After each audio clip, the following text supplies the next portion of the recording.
May kinig o bayan, ang Diyos ay nagsasalita.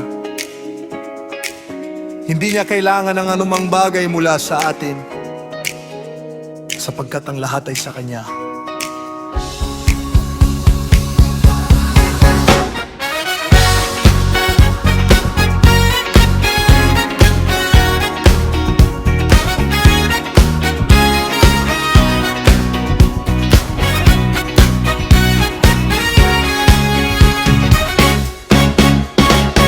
Mula sa silangan hanggang sa kanluran, tinatawag niya ang buong mundo. Ang Diyos na makapangyarihan ay nagsasalita, at ang kanyang kaluwalhatian ay nagningning. Siya ang hukom ng buong lupa, siya ang hari ng lahat. Ang langit at lupa'y saksi sa kanyang katuwiran at kabanalan.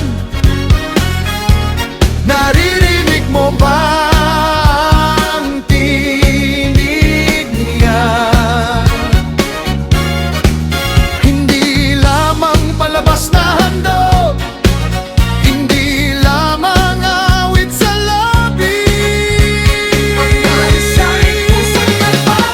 Ang alay na pasasalamat, ang ialay natin sa Diyos, pusong tapat at mapagpakumbaba, ang tunay niyang hinahanap. Tumawag ka sa Kanya sa araw ng iyong kagipitan, sasagutin Kanya at ililigtas, at siya'y iyong luluwalhatiin.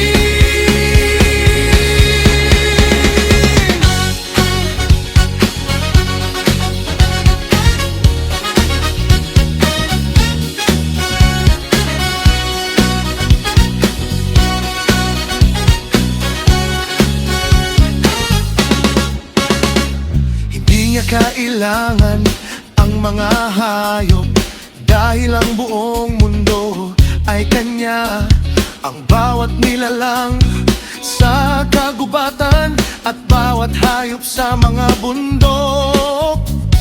Hindi niya kailangan ang ating kayamanan, na para bang siya'y nangangailangan. Lahat ng nasa langit at lupa ay pag-aari na niya.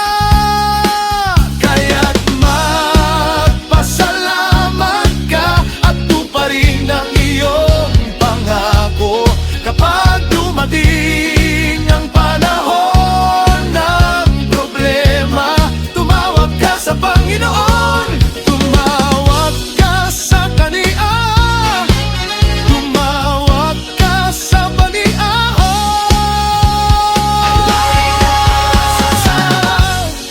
Alay na pasasalamat, ang ialay natin sa Diyos, pusong tapat at mapagpakumbaba, ang tunay niyang hinahanap.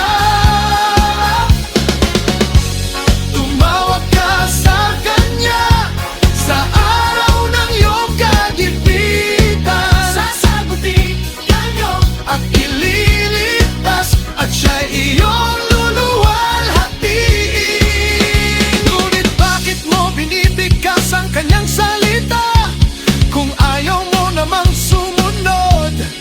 Bakit mo sinasabing kilala mo ang Diyos kung itinatapon mo naman ang Kanyang aral?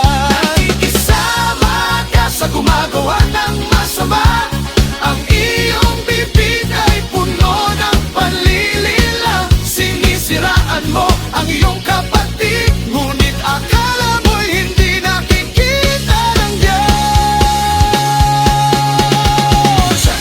Hindi ibig sabihin na tahimik siya, ay hindi niya alam ang ginagawa mo. Hindi ibig sabihin na nag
sa labi,